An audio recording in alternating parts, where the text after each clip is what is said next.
All right, good afternoon, everybody. This is Amy Gilroy with the Farm to School program at Oregon Department of Agriculture.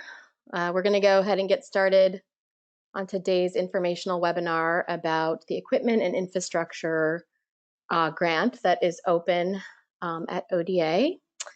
We are recording the webinar, so this will be posted actually on our website shortly after. So if you're not able to stay the whole time, you'll be able to go to our website and listen to the rest of it when you're able to. So you should all be able to see my screen. I'm sharing a slideshow with you. Just a couple of housekeeping items. If you could all please mute your lines to minimize background noises, that would be appreciated. I am going to have you, I am going to have the lines muted on my end as well. When you do have a question, please go ahead and use the chat box so we can record the question for for the webinar, but also for our fact sheets. I'll be pulling those questions out from the recorded webinar and making sure they're on the web page. If you're calling in and you're not on your computer and you don't have access to the chat box, that's totally fine. I'll open the lines after each section for Q&A, so you'll be able to get your questions answered that way.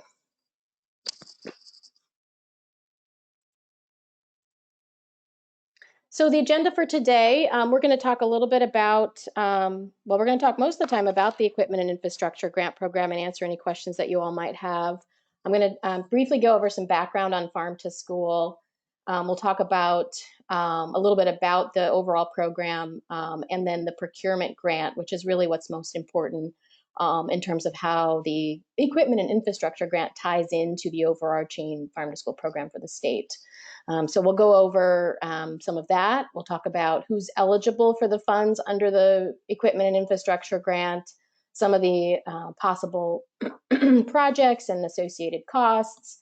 We'll talk about your own personal investments in terms of what you need to do for the project and who you can sell to, which I think is a lot of the people do have a lot of questions about that. And then how you'll be receiving the funds if awarded, and then we'll have plenty of time for questions and answers. So this is just a timeline of some of the important dates, upcoming dates under the grant program. So we did go live the week of January 13th with the request for applications. It is on our webpage, which is the URL is listed on the left-hand side of that slide. If you go to your if you go to your browser window and type in oda.direct/F2S, that'll bring up the web page. You'll be able to scroll down about halfway and find all the materials that you need to submit the grant. Today is February 5th, so this is the second of our webinars to share the grant and answer questions about it. The RFA will be closing on March 9th. We will actually go over some of the submission instructions today as well. We'll be screening applications between March 10th and 13th for qualified applications, and then those will go on to the review committee.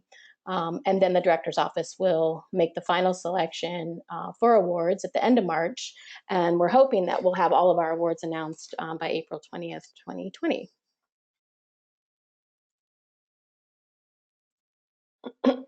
So Farm to School, I'm assuming many of you know what Farm to School is and how it works in Oregon, and even it is a national program and a national movement, but essentially these are the core elements of Farm to School, and they're intended to really be integrated in a school community. So these are the three areas where Oregon's investing $15 million in the new legislation in these areas of education, procurement, and school gardens. So Oregon has the most comprehensive farm to school program in the country.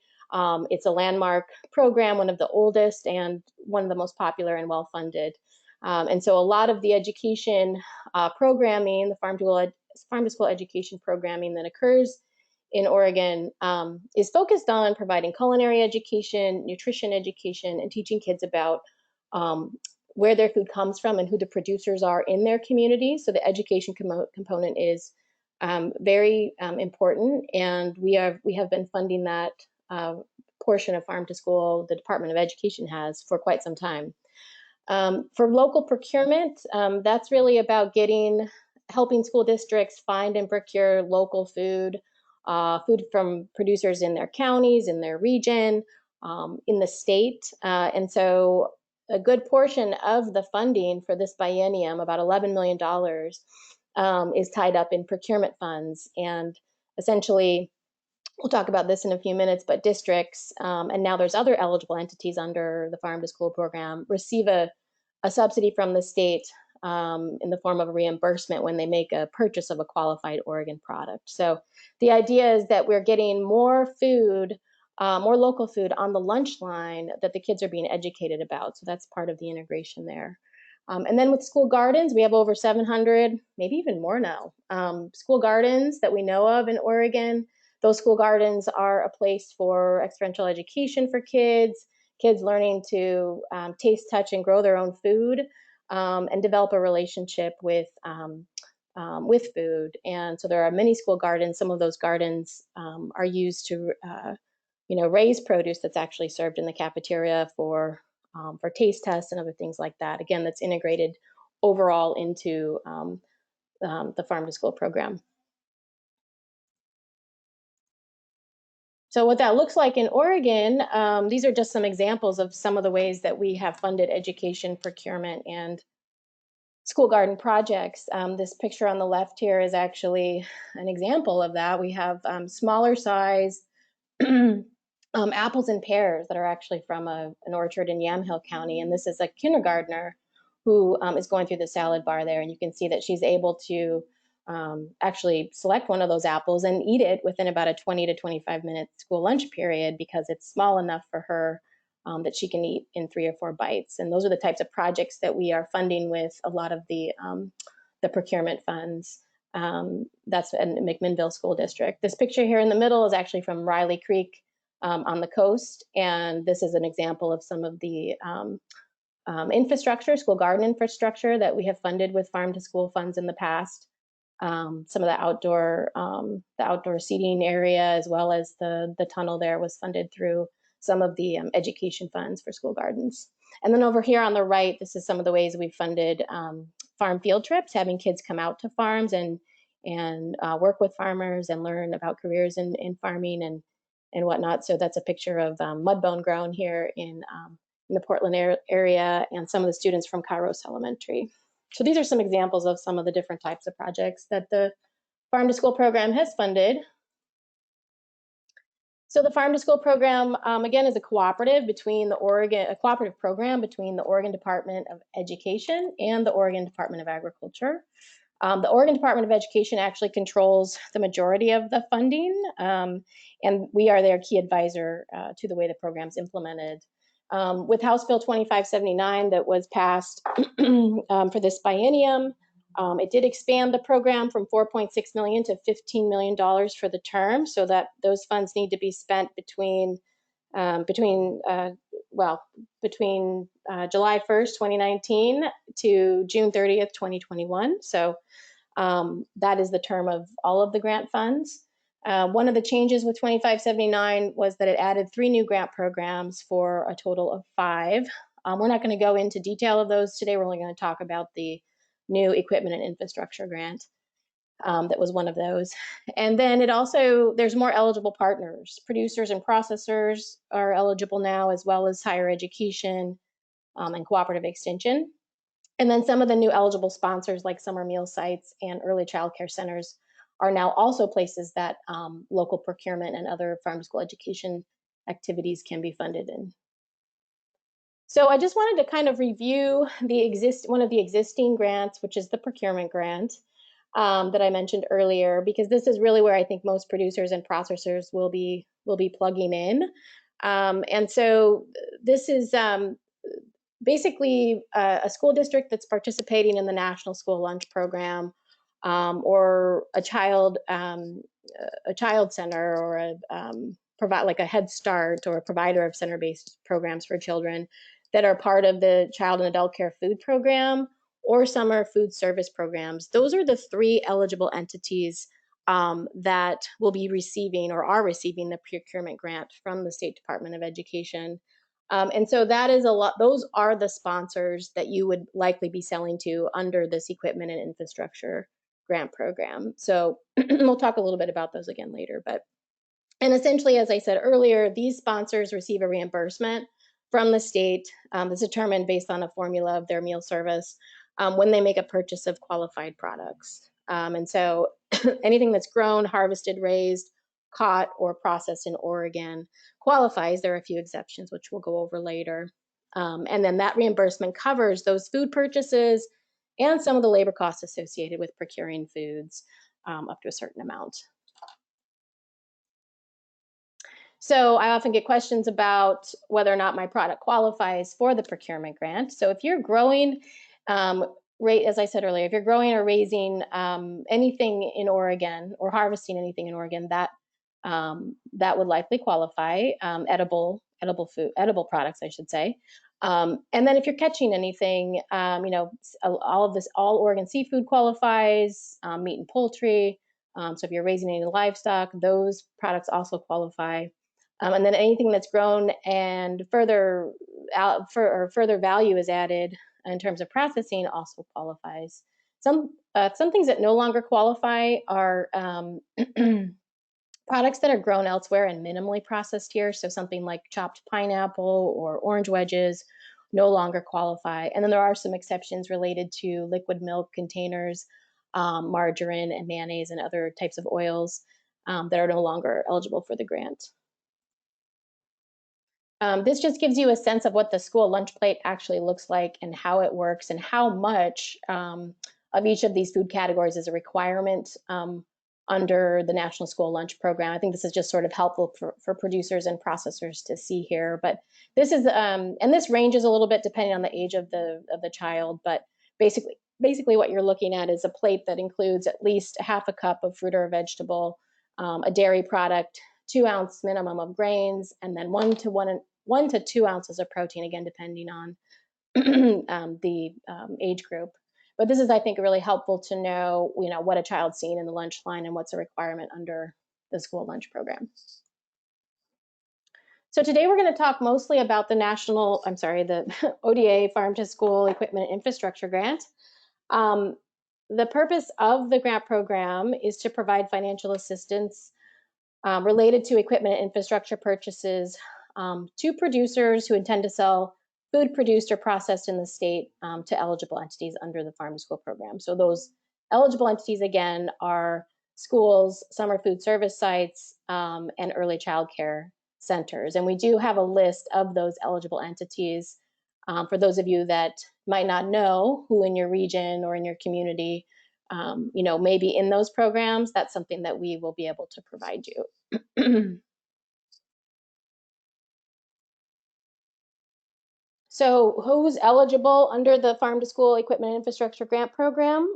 Producers, ranchers, seafood harvesters, for-profit businesses such as local manufacturers, whose primary function involves production, processing, and distribution of food service products or some combination of, to schools. And we're using schools in a lot of the language as a proxy for those other eligible sponsors as well. So that does include the summer meal sites and early child care centers. Projects that aim to, we are really looking to fund projects that aim to increase the sale of Oregon agricultural products to school districts and those other eligible entities. The reimbursement and our grant's actually going to be structured somewhat like a reimbursement and an advanced funds grant. So we'll talk about that in a little bit here too. But the majority of the equipment and infrastructure costs related to your project will be covered, including some labor costs for the installation, as well as food safety infrastructure. So that's another aspect of your project that is an allowable expense, is some of the food safety requirements that might be necessary for you. So we'll be going over a lot of that today.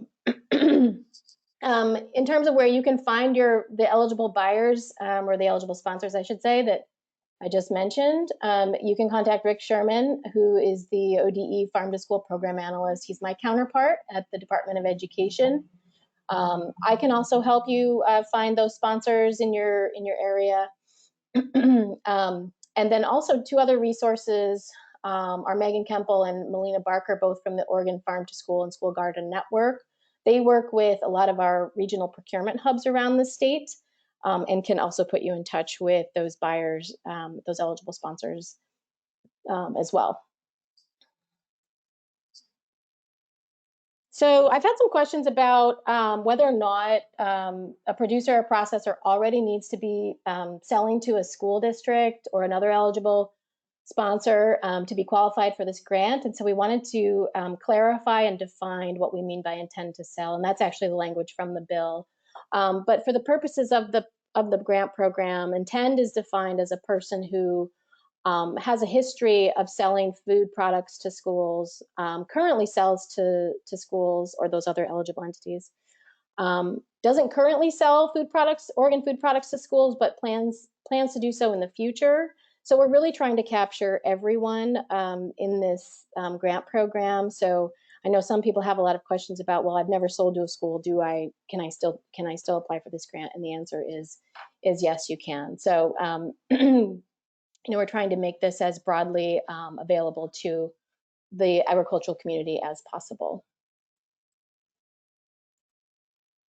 So funds are intended to support businesses that will start or expand their aggregation or processing capacity to sell Oregon products to schools, increase the use and or processing of Oregon agricultural products, and then it's also intended for those that grow, raise, or harvest crops and or livestock. So we're looking at funding those that add value to Oregon agricultural products or use agricultural ingredients in their consumer packaged goods or their value-added products, as well as Oregon farmers or producers that are growing and selling fresh crops and raising livestock.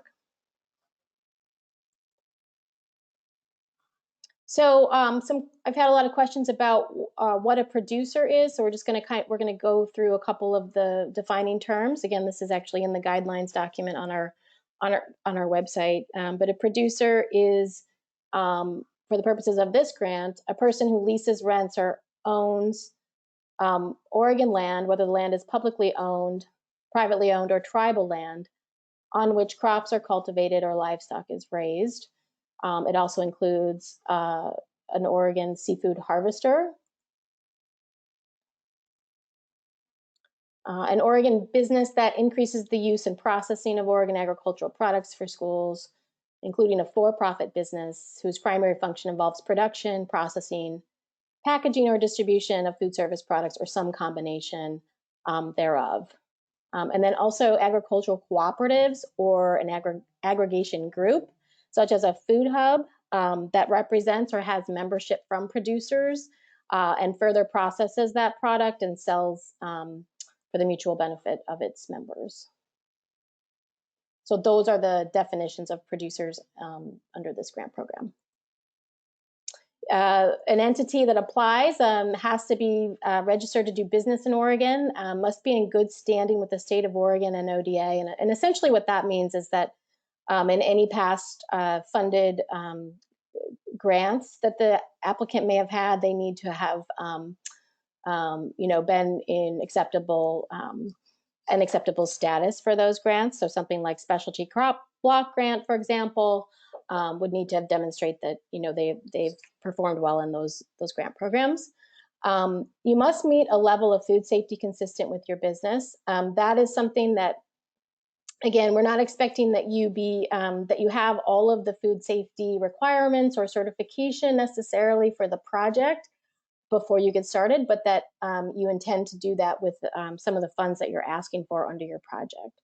But we will be asking that you work with ODA to determine what the appropriate level of food safety is based on your business and based on the project that you're proposing. So we'll go over that a little bit today as well.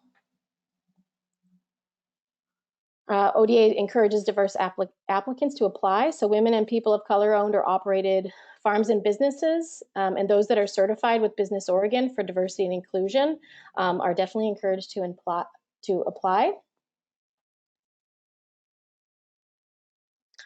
All right, so I'm actually going to, it looks like I didn't mute the lines originally. So the lines are open. Do people have questions about eligible applicants or anything that I've gone over so far? If you do, you can either type it in the chat box now or go ahead and it looks like everybody's lines are open, so you can ask questions. I'll give us a couple of minutes here.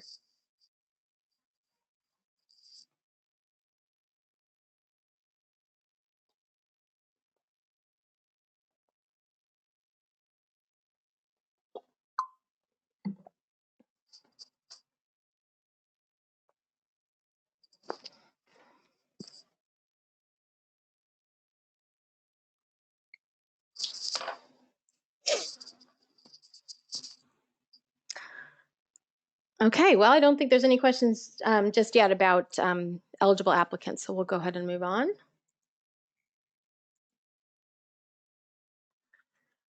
Okay, just a couple of pieces of information about what we're looking for with projects. So the requested funds must be greater than 5,000 and less than 100,000. So those are our caps. So we won't be funding anything less than 5,000, and we won't be funding anything more than $100,000. That doesn't mean that your project can cost more than $100,000. In fact, we do want to know what the total cost of your project is, but ODA will not be awarding grants over $100,000. We do have, for the purpose of this pilot, is we do have a $500,000 from the 15 million that was awarded, or that was part of the legislation that ODE manages. So the funds are being passed through Department of Education. ODA has $500,000 for this pilot. All of the grants must be completed by June 30th, 2021. Contracts cannot be extended beyond this date.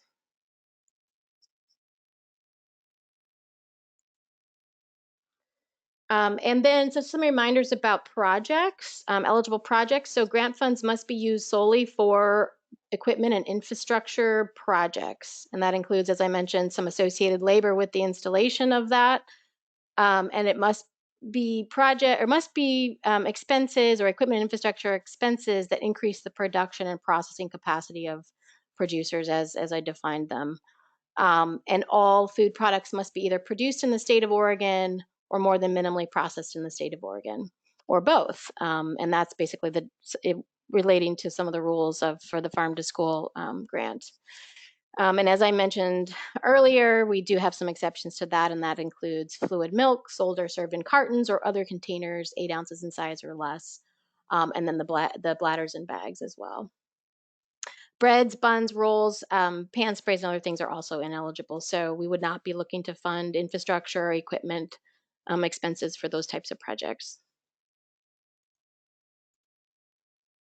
I'm going to just give you all a minute to sort of look through. These are just some examples of the types of equipment that might be funded under the grant.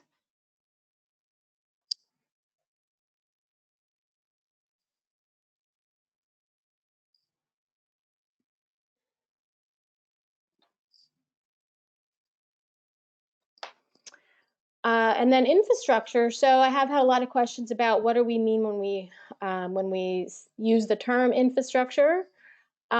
Infrastructure expenses that may be eligible under this program include improvements to existing buildings or facilities, fees for food safety licensure, grading or paving roads or driveways, providing broadband or fiber optic systems and software systems. So essentially, it's the physical systems that might be necessary for your project. So we would not be looking to fund large infrastructure projects. We have had some questions about, could I get a driveway paved, or something that would be a significant cost related to your project. So I think we're looking for competitive infrastructure projects would be very closely tied to your project goals, and so we'll be kind of reviewing those very carefully, because those can be very costly.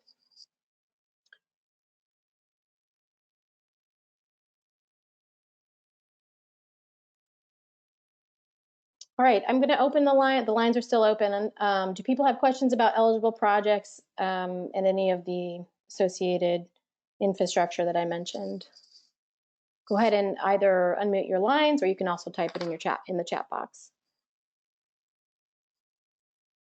Okay, we've got a couple of questions coming in here that I'll just go ahead and read aloud. Our producers, this is from Rogue Valley Farm to School, are producers who minimally process less than 51% Oregon grown food, are they eligible? Yes. There's no 51% requirement under the eligible application or eligible applicants. So they would be, yes, they would be eligible. And yes, if they are minimally processing, so maybe chopping, dicing, peeling, bagging fruit, for example, or produce, yes, they would be eligible.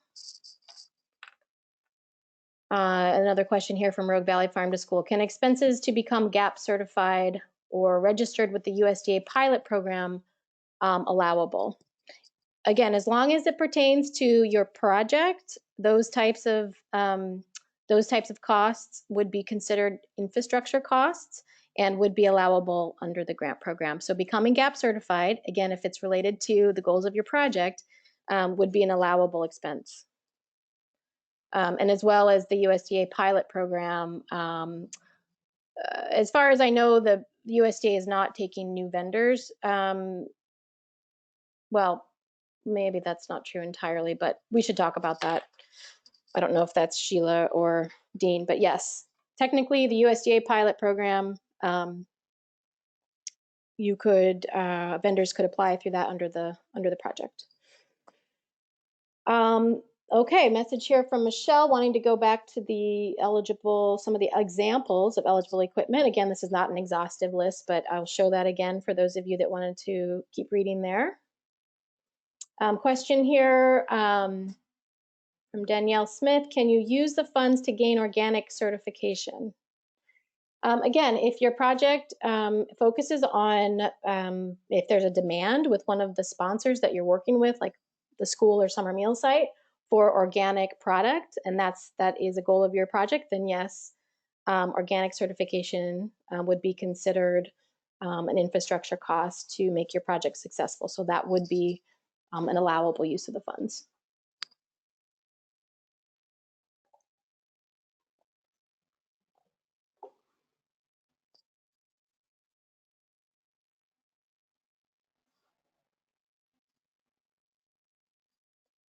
Can you apply for the grant to help replace a current structure used as a wash pack area with a new structure?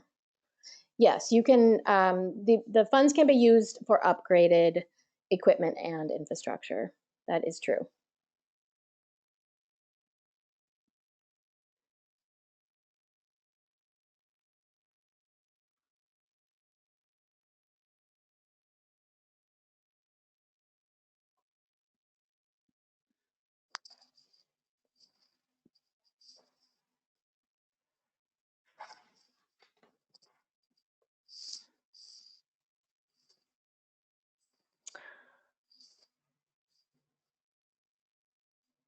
Okay.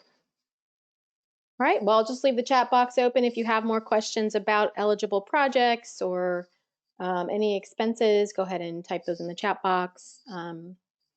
Also, all the lines are now unmuted, so if you're calling in, you can ask your question that way as well.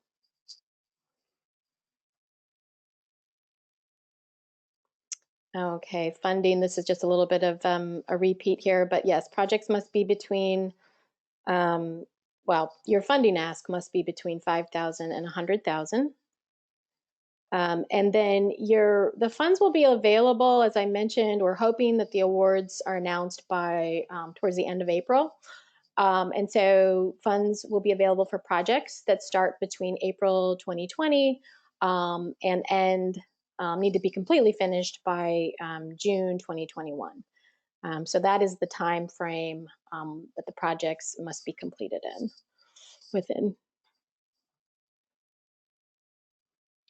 There is a matching requirement under this grant program. So this is the personal investment that you will need to make as part of your project. So if you have experience selling to schools or those other eligible entities, and that's experience more than 5 years, we're requiring you have a 20% that you meet a 20% match of your requested funds. And if you've been selling to schools or the other eligible entities from 1 to 4 years, we're requiring a 15% match. If you have no experience selling to schools, we are asking that you achieve a 10% match of your requested funds. And I'll go over those here in a second. So there's basically 2 ways you can achieve those match requirements. You can do that with cash. So that's real cash contributions towards the project. That may be, these are just some examples, are cash contributed by your organization. I've had questions about whether or not people can use grants or loans. And yes, you can use an existing grant or an existing loan towards your cash match. You are not able to use other state-funded grants. So if you do have state grants, you would not be able to use those towards your cash match. You can also use equipment and infrastructure that you've purchased, maybe that you're going to need for your project, or is going to be part of your project that you already own. You can use that. So the value of that equipment or infrastructure can be used to contribute towards your cash match. You can also provide in-kind match, which can be your own personal time that you're working on the project. It can be the use of existing equipment or facilities. It looks like we have that in both places. That's probably, I think we probably would use that as in kind and not cash. So you would want to probably consider that as in kind, your equipment and facilities that you're using. But anyone else's time, maybe you've got a designer that's working with you or an architect on your building redesign, or maybe there's somebody who has a trade skill that's going to be constructing or installing some of the equipment. Any of their time that they want to donate can also be used as in-kind match. So those are some of the matching requirements. I'm going to go ahead and just take some questions about that, because I know there's often a lot of questions. So go ahead, and people have already entered a few questions here in the chat box. If you have a question on the phone, feel free to ask. From Rogue Valley Farm to School, can large expenses like repaving a driveway needed to increase production be included in the total project cost, but used as a match? I would probably say infrastructure like that would not be considered a match. This is a pretty generous match that we're using for this pilot project. So I would probably say, because the driveway has so many multiple uses, I would encourage you to think about using match that's really tied specifically to your project. So I would probably say in that instance, I think we would have some questions about that as a match. Question from Jage, can we count expenses for items we purchase before the grant begins? Jage, can you clarify whether or not you mean, can you count expenses for items before the grant begins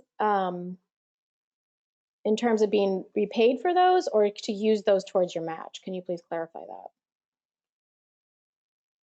Question from Dell, will it help? Let's see. Will it help the grant application to be approved if the match is more than the minimum? It does not necessarily help or hinder. We just have those match requirements. The more match, I think we'll be interested to see just how much match people have towards the grant to leverage their existing resources. But again, you'll only be evaluated based on the requirements. Jage asks whether or not paying rent on the land counts. No overhead overhead is not an allowable match for in-kind. So if you're leasing land or you're renting a building, those would not be allowable match uses.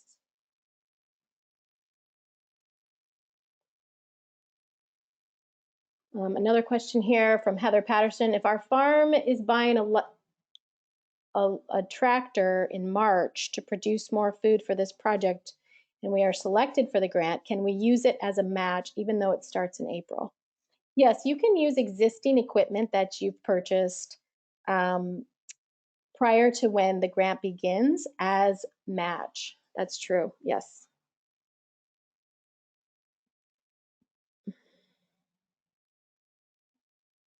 So, Sage, I think what you're asking is whether or not seed and compost can be used for the match, and those would be considered supplies or inputs, and we would probably not count those as match. We'd really be looking at equipment and any existing facilities, the value of the facilities, or um, some of the infrastructure costs that we went over as match.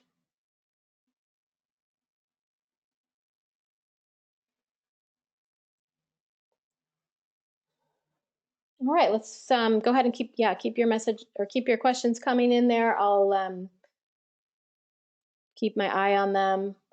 Moving on to funding. So the way the funds will be distributed is once, if you're successful in your application, you'll receive 50% of the requested and approved funds up front. So you'll get 50% of that ask that you've been approved for upon signing your contractual agreement with the Department of Agriculture.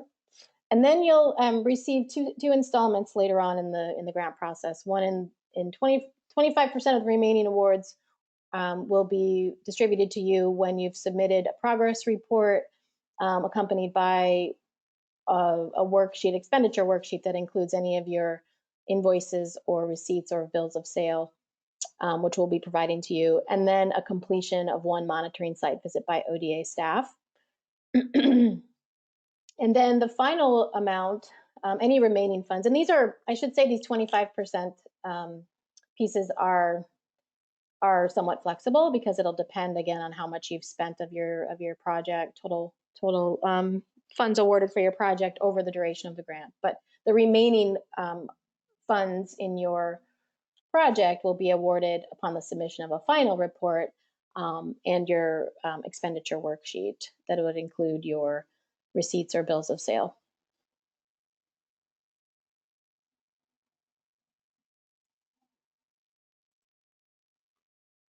Questions about funding?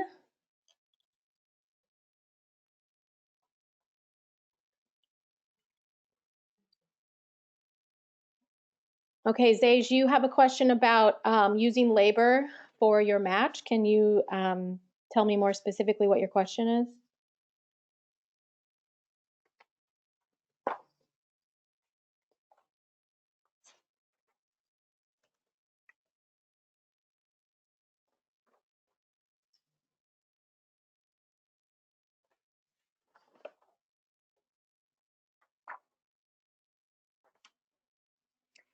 So Jay asks, what types of labor are allowed and at what rate?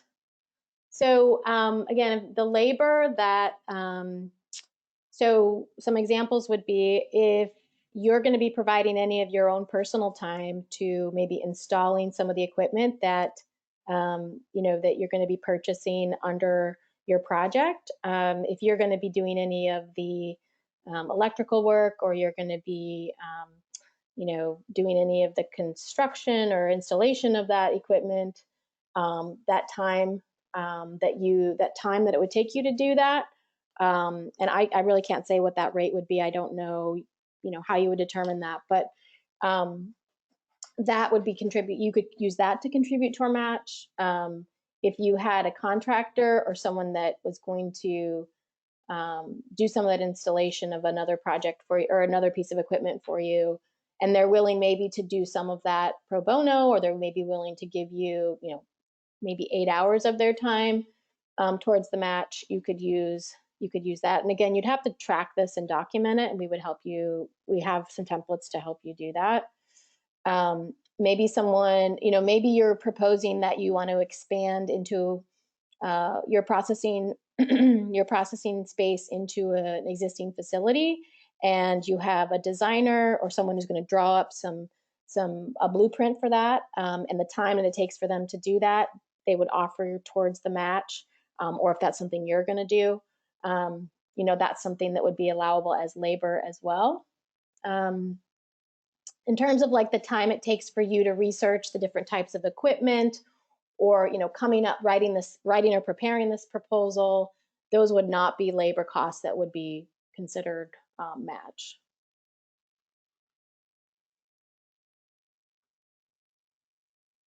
A question here from John Deck. Is a project more likely to be funded if it is less expensive?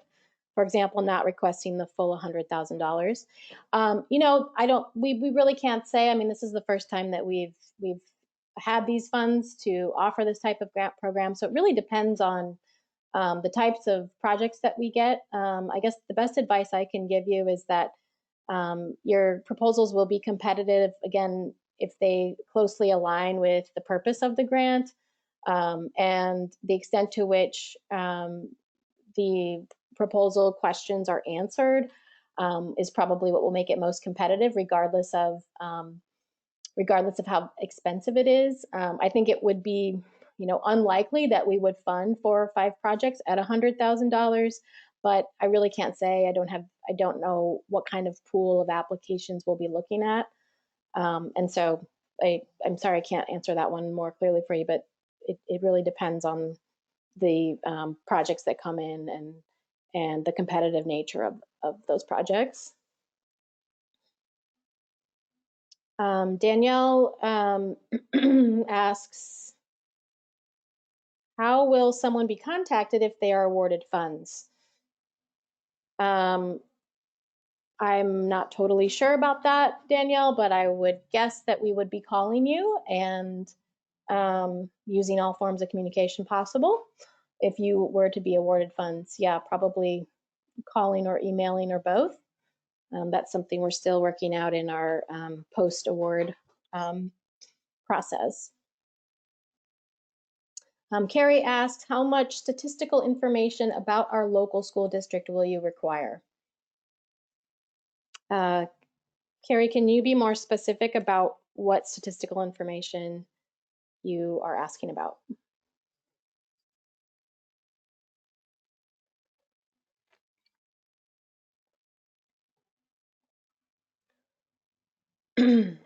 Carrie asks, does the number of students qualifying for free or reduced lunch have a bearing on the award? No, we're following the same guidelines as the Department of Education for participation in the procurement grant. So if the school district is participating in the Farm to School procurement grant, they would be someone, they're eligible for the funds. Those are the types of entities we'd be looking for you to work with. Their free and reduced meal eligibility would not have a bearing on the award. Zage asks, do we want to find one partner or many? That's really up to you. Again, that's really based on your project, your business plan, how you intend to increase the sale of Oregon products to schools. Is it manageable for you to work with more than one eligible sponsor or not? I mean, those are some questions that you need to ask yourself. We will not be, you would not be necessarily more competitive if you're working with many partners versus just one school district. That would not be taken into, you wouldn't be judged on that, the evaluation of your application wouldn't. Carrie asks, number of students impacted or demographics.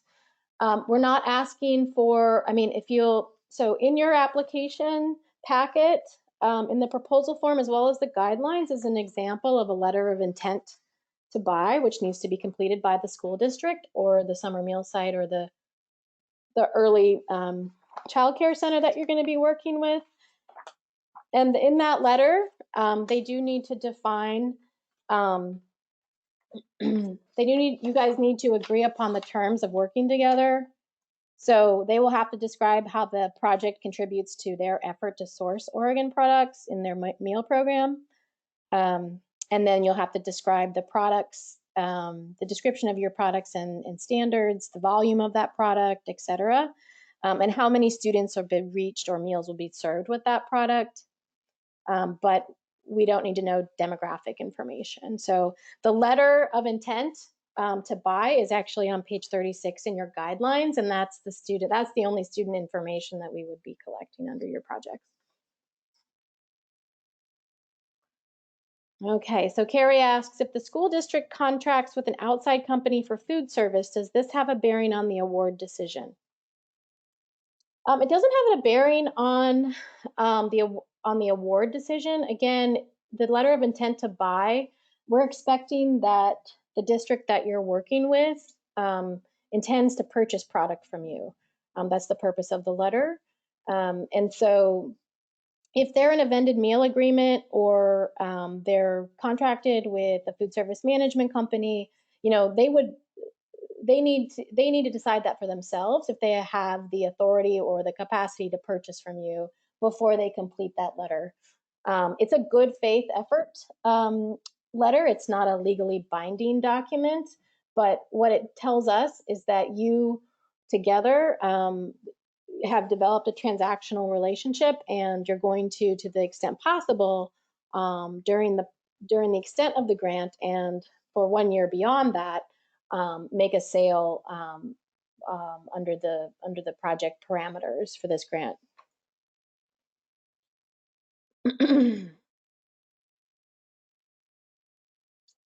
Question from Rogue Valley Farm to School. The letter of intent to buy is not a contract. Is that correct? We don't know the pricing yet.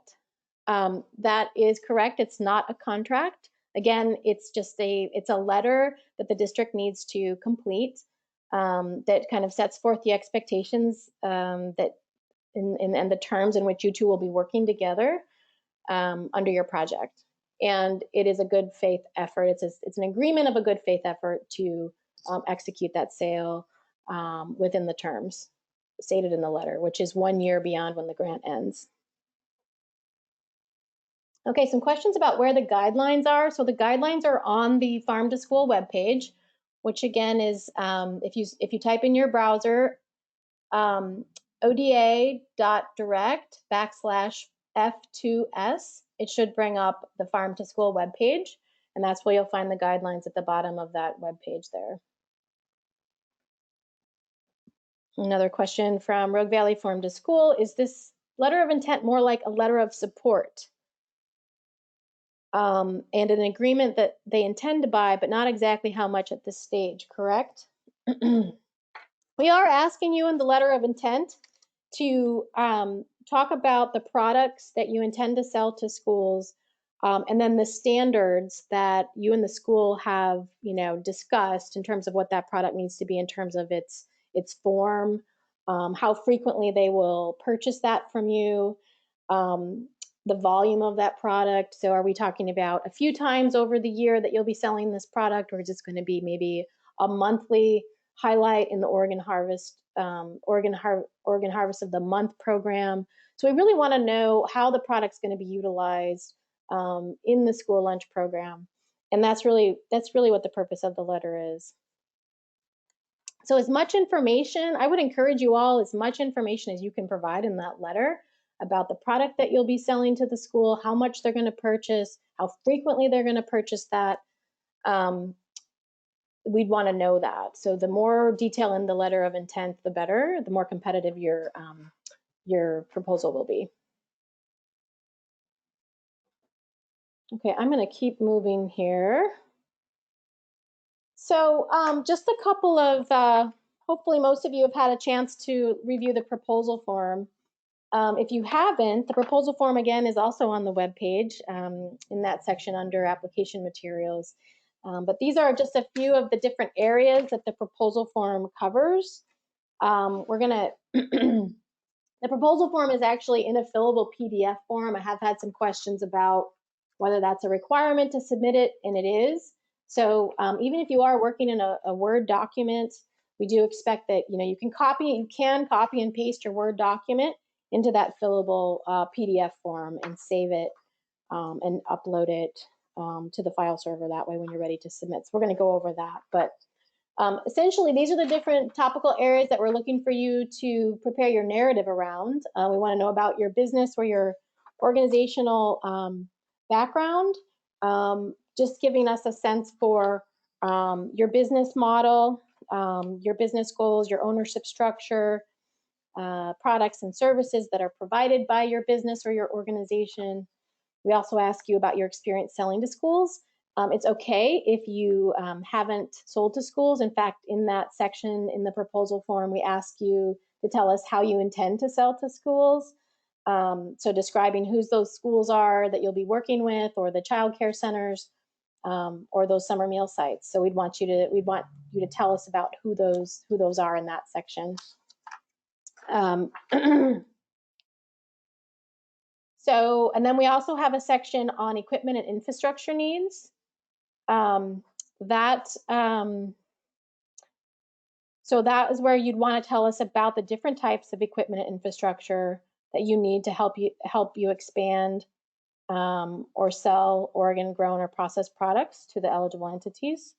You'd want to include the names of the vendors or suppliers that carry those types of equipment, or if you do need customized equipment, you want to tell us what that is in that section as well.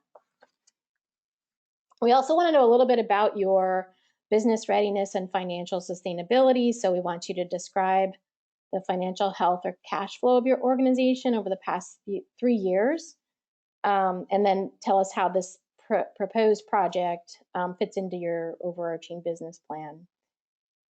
We don't want you to include such things as a business plan or anything that would provide financially sensitive information. And then we have a section on the impact of the project on Oregon agriculture and school market access. So you'll want to talk about how this project will, again, expand into the school marketplace. You'll want to talk about the time frame in which you expect you'll execute your sale to schools as well. Matching funds section, that's where we'll want you to just prepare a brief narrative about how you will achieve the matching funds requirement and what that is. And then there is also a section on food safety. There's also a work plan requirement. And so in that work plan, you're going to want to include the timeline of different activities. And these are really just sort of high level activities and who the responsible party is for that milestone or that activity. There's also a budget detail that you'll need to submit that includes those estimated costs for the equipment and infrastructure under your project, any personnel costs related to that, contracted costs and supplies, and the matching funds as well. And there's examples of this in the guidelines. There's actually a completed budget that you can look at as a sample. And those are actually in Appendix C in the guidelines. And then, of course, the letter of intent to buy. So, as I mentioned, the intent to buy letter identifies the school, the early child care center, or the summer meal site that's part of your project. It describes the products that you intend to sell to the school and specifications around those products. So whether or not the product is organic, or maybe the produce was raised with no spray practices. Really, whatever it is that you and the school buyer have negotiated in terms of the products they're going to be purchasing from you. What's the impact on the school meal program? That has more to do with sort of what I mentioned earlier about the frequency that it'll be served at the school and the volume, any other information that you'd want to provide about that. And then it needs to have the signature from both you and the school authority that you're agreeing to the terms of making a good faith effort to execute a sale over the duration of the project or up to 1 year after.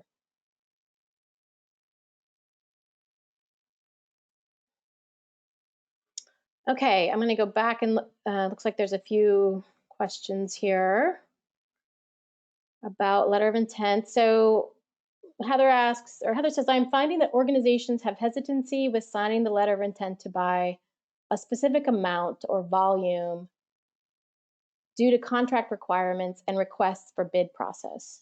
So that's a good question. And so Heather, in that instance, I would say that if they can give you just some sort of range of what of the amount of product that they intend to purchase from you, I think that's totally fine. An estimation would be fine. Again, it's not a legally binding document. We just want to know the, I guess, the scale of product, the scale, or how much product really are we talking about, and you'll be able to describe this somewhat in your narrative as well.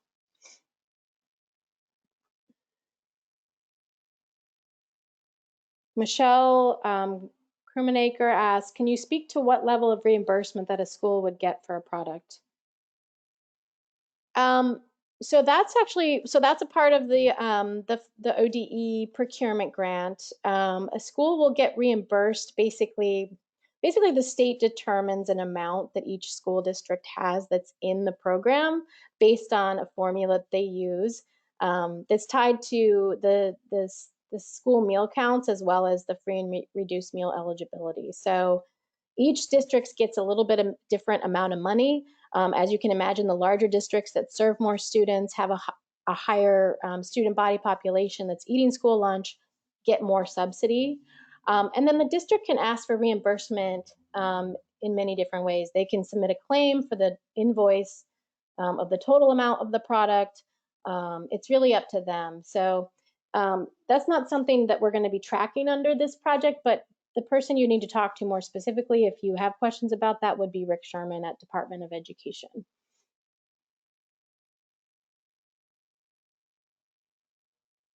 In terms of you negotiating a price for your product, that's something that you would need to talk to directly with the school district. Jay says the website says info is coming about the Farm to School conference on February 12th and 13th. Do you have that info? That's only a week out. I don't think that's on our web. We actually don't have information about the Farm to School conference on our website. That's on the Oregon Farm to School and School Garden Network website. But yes, that conference is next week. And if you go to the Oregon Farm to School and School Garden Network webpage, you should be able to find more information about it. Zaj asks, so a business needs to have been around at least 3 years to apply.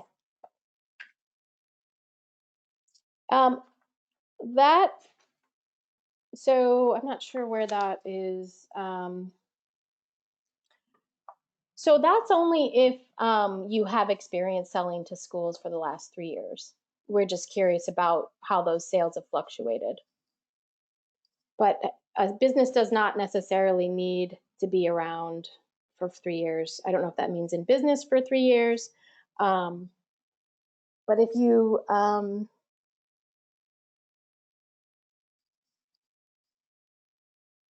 let's see. Yeah, I don't know. I'm not exactly sure where that's from. Maybe you can clarify that. Carrie asked, does delivery of our produce include summer meal programs or just during the academic school year? No, it includes during the summer meal program calendar as well.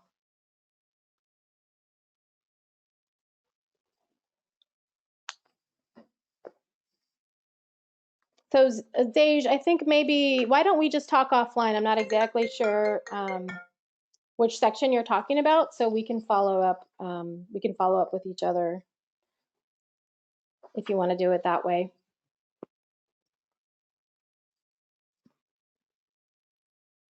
All right, so here are the, this is the application checklist section. These are all of the required materials. So when you want to make sure that you have each of these completed before you begin your submission process. So completed proposal form that does need to be a PDF. I've had questions about whether that can be a Word document, but it cannot. It needs to be in that fillable PDF form. And when you save it, it will lock in your narrative there, and that's really why we are doing it that way, because of formatting issues that have happened before with other types of applications. So that does need to be in the PDF fillable form. You can prepare your proposal in a Word document or rich text format and copy and paste it into the PDF form. You need to also complete your budget detail, a work plan, any letters of intent to buy, and then there is an application certifications form, again, on the web page, and that's basically just a checklist of information that you're basically signing off, saying everything you've provided to us is accurate and true to the best of your knowledge, and it acknowledges that you've read through the guidelines and understand the criteria for being selected as an applicant or as a grantee. So you'll want to make sure to read through that and submit that with your application. So just going over the submission instructions, people have had a lot of questions about that. So you can mail or drop off your application here at the Food Innovation Center. The address is there on the slide. If you're going to mail it, it must be postmarked by 5 p.m. By March 9th. Must be postmarked by March 9th. And if you're going to drop it off, it needs to be received by 5 p.m. before our doors close on March 9th. So that's two ways you can submit your application. And then you may also upload your files onto the ODA FTP server. And I've had quite a few questions about that. So we're actually going to just quickly go through that. So you'll want to make sure if you're going to submit it through the FTP that you save your files in the correct file name before uploading them to the FTP site. So there's a chart on page 16 in your grant guidelines that tells you how each of those files should be named. And here's an example. So with your letters of intent to buy, on that chart there, you'll want to save it with your first and last name. So the example we're using is Amy Gilroy here. Underscore LOI, which is letter of intent, underscore the sponsor name. So that in this instance, I'm using SIO School District 2020 as an example. And then that can be saved as a Word document or a PDF file. And so you'll want to save that. And then when you go to upload that, I'm going to take us here to our file server page. So when you click on this, again, and all of this is on page 16 in your guidelines document, 16 and 17. You'll go to this address here in your browser, and it'll pull up the file loading page. And you'll want to type your name in. Like you'll want to type your name, your email address, and a good phone number to reach you. Here in the, let's see if I can get my keyboard out. You're going to want to put a comment under in this comment box here, referencing the grant program. And you'll want to do that for each of the files that you submit. Then you'll want to click on this button here, choose files by selecting. You'll want to go to your file.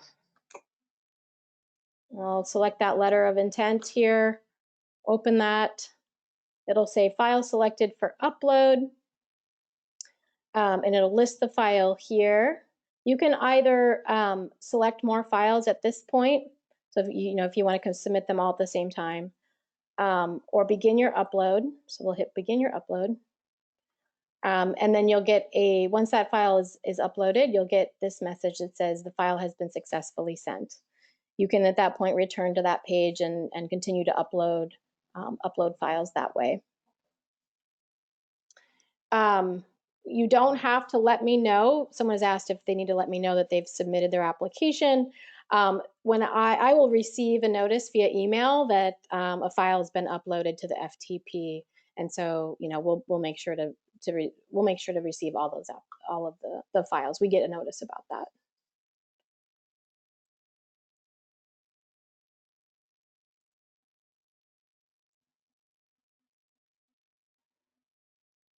Oops. Okay, so going back to our slides here, I think that's almost the end of my presentation, actually.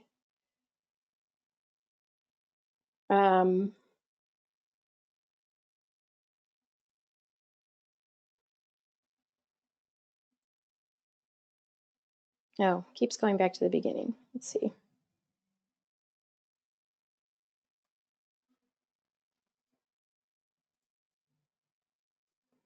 Okay, so is there any questions about uploading the files to the FTP or saving files with certain names?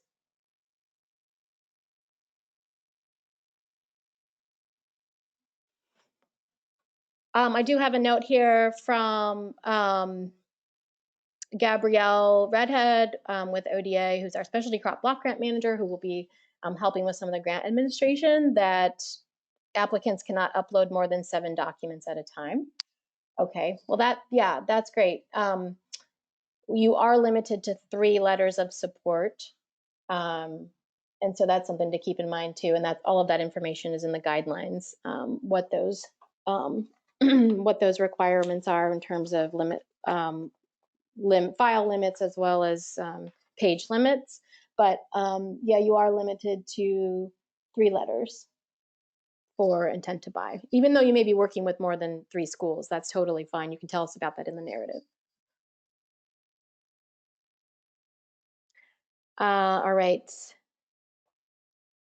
Heather asks if it's okay if we are OCD and email you to verify our upload.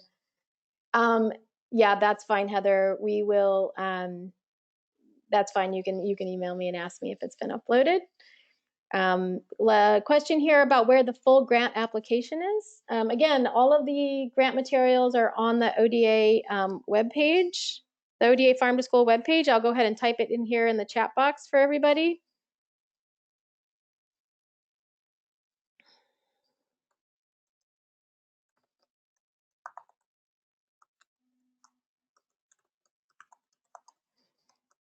Which is, for those of you on the phone, it's, if you type in your browser oda.direct/F2S, that should take you to the Farm to School webpage. And all of the materials, including the guidelines, the budget template, the proposal form, the sample letters of intent are on that webpage there.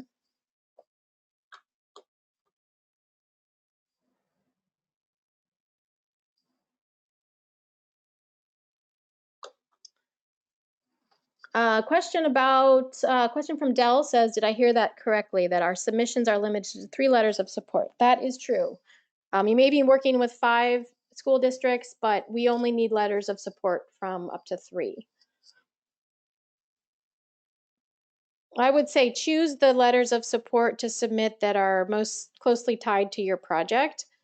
If you're not going to be selling, as much product to 2 of the other districts, then I would say, focus on the ones that are going to be the majority, be the majority of the product, that be purchasing the majority of the product that you're going to be selling under the grant.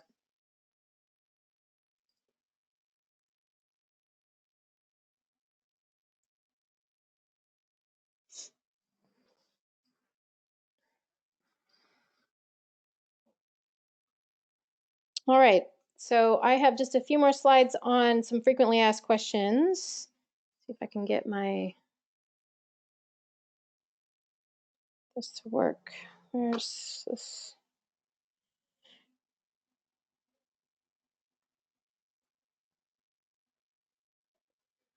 Okay, so here, there's a little bit of a reminder about food safety, but the question is, do I need to have proper food safety certification or licensure to qualify for the grant?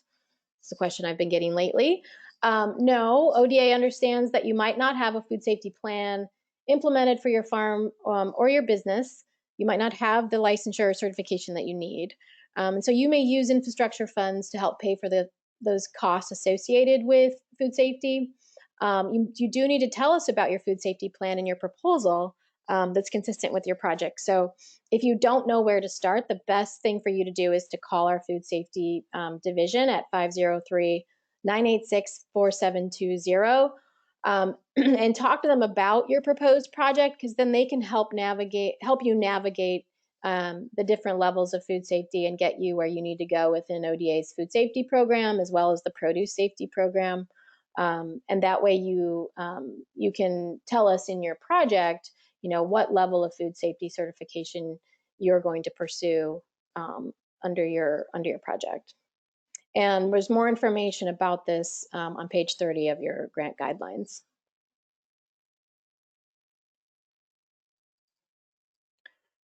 Another question I've been receiving lately is, can people collaborate? So the question is, can my business collaborate with a farm and apply? Can we apply together? And the answer is yes. You may collaborate with other farms or businesses. However, only one of you may be the applicant. ODA will not be able to contract funds to multiple entities under one project. So one of you will need to decide which of you will be the applicant. And then the other partners under your project will be subcontractors or contractors, and their expenses will be included in the contractor budget line item, and as well as match or in the work plan as well. So just one of you needs to be the lead applicant and be the entity that ODA is contracting funds through. And then you'll want to describe your collaborative project in detail in the narrative of your grant. Just a couple of other reminders about that, but you'll want to make sure to differentiate your roles and consider developing an MOU so that each partner is clear about deliverables and expectations. And again, there's a section on that in the guidelines on page 13.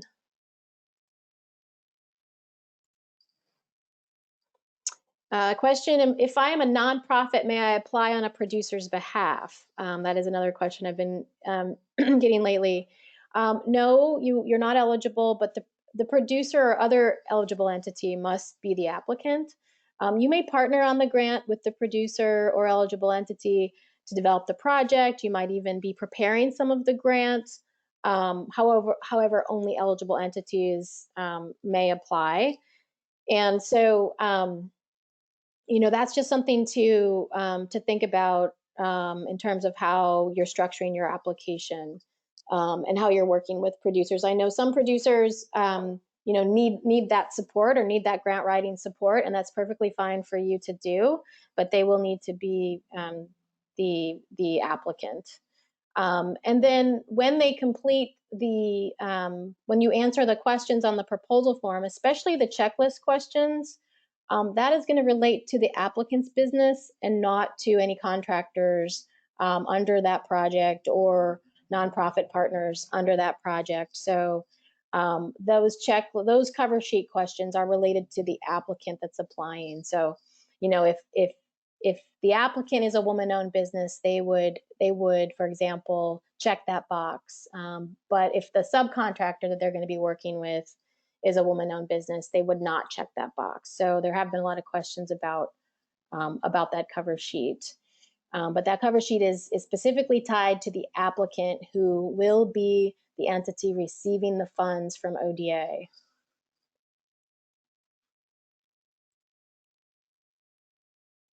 Okay. We went over this question earlier, but I have been getting this question a lot of whether or not people can use the cost of renting or leasing land or buildings towards the match requirement.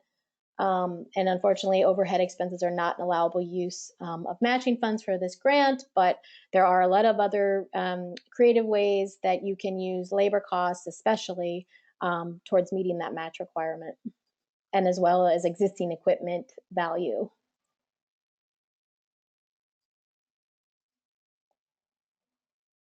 And again, this is just a reminder, the proposal needs to be in the PDF fillable form, but you can copy and paste from a Word document.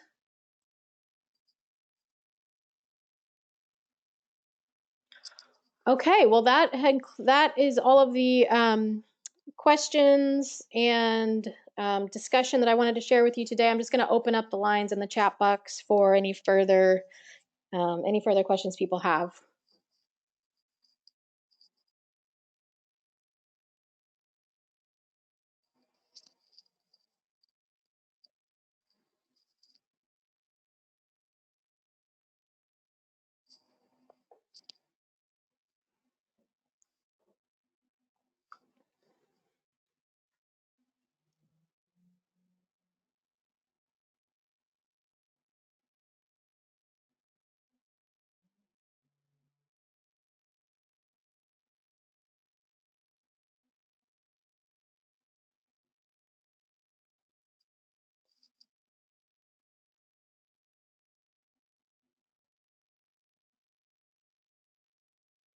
Okay, a question from Zage. Could you tell us one more time where we can find the list of potential partners online?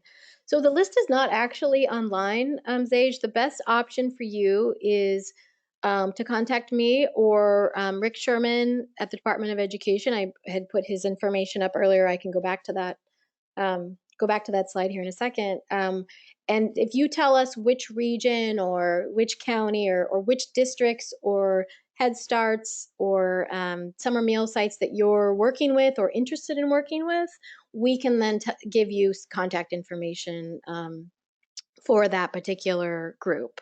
So you'd have to tell us who you want to work with. We are not. I don't think that's a. I'm pretty sure that that's not a publicly available. It's a. I don't think that's publicly available. That because it's related to the ODE procurement grant. So that's information that we have in the state agencies that we can give you. So if you want to, my email is up here on the slide here, or you can give me a call and you can tell me which partners that you're interested in working with. And then Rick Sherman is my counterpart. I'm going to go ahead and type his information in here in the chat box. Let's see. I'll go back to it here.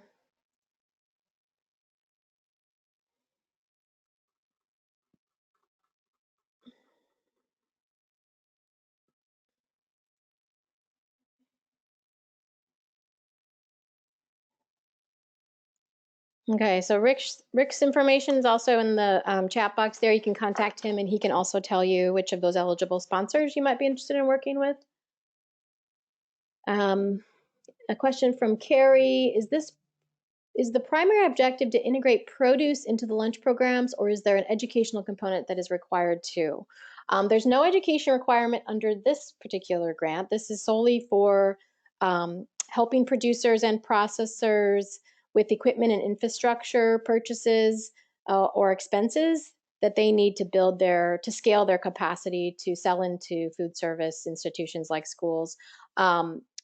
That are either new to selling to schools or already, selling to schools and want to expand their markets. So there's no education component that's part of this project. There are definitely education components that are part of the other farm to school grants the Department of Education administers, which you could contact Rick about those. Okay, great. So I will leave the line open for a couple more minutes as well as the chat box. If people have more questions, please go ahead and submit them.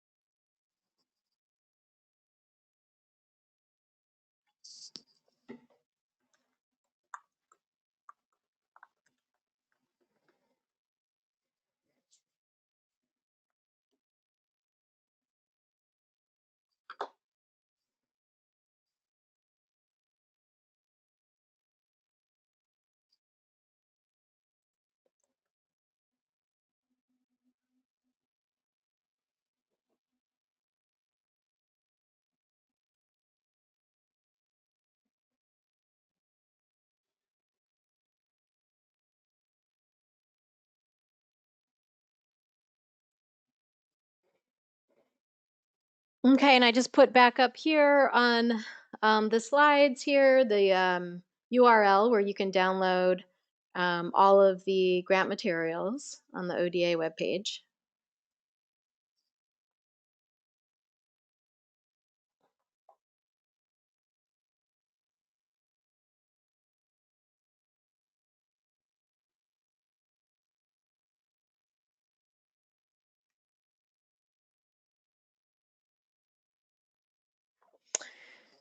Michelle Ross asks, one of the inhibitors for us as a small farm is distributing the produce to schools in the county. Will there be any programs that may address a distribution hub or transportation of products to partners?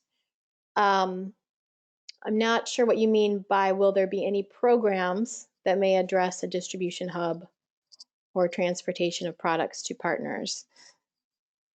There are food hubs. There are some food hubs in the state. However, they vary in capacity for transportation and distribution, as far as I know.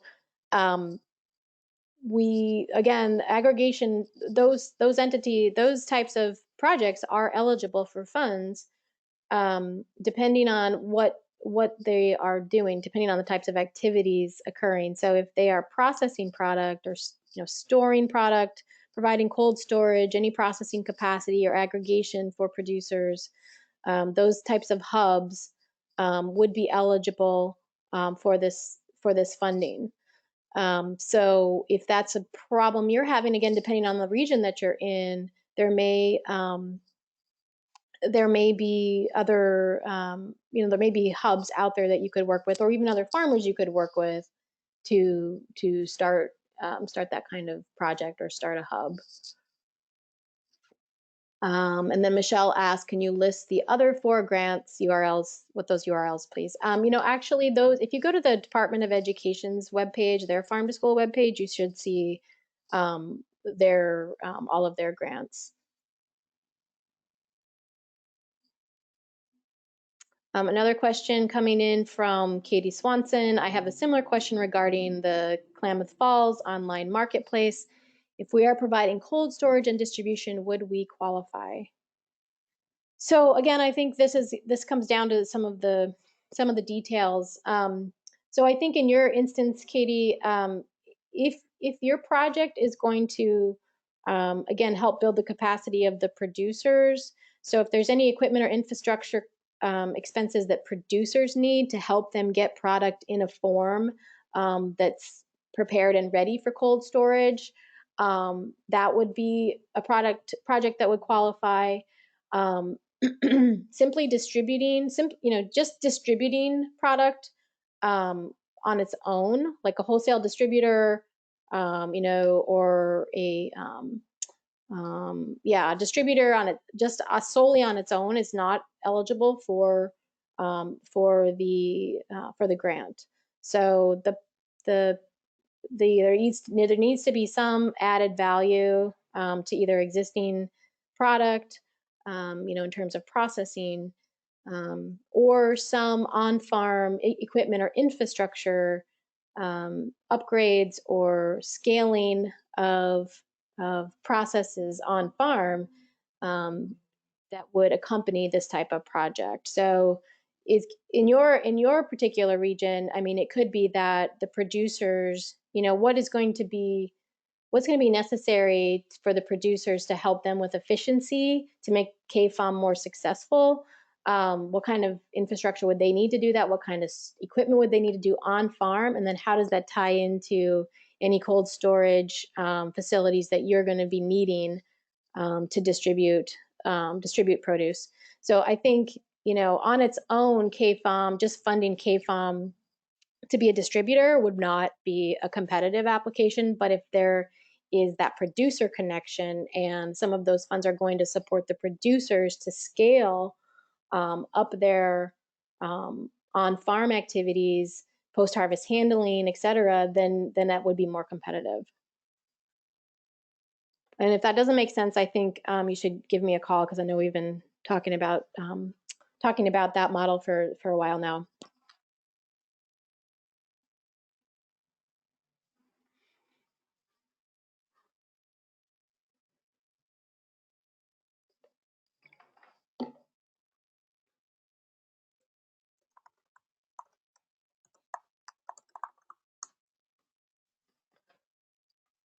Okay, any more questions that are on people's minds regarding the grant?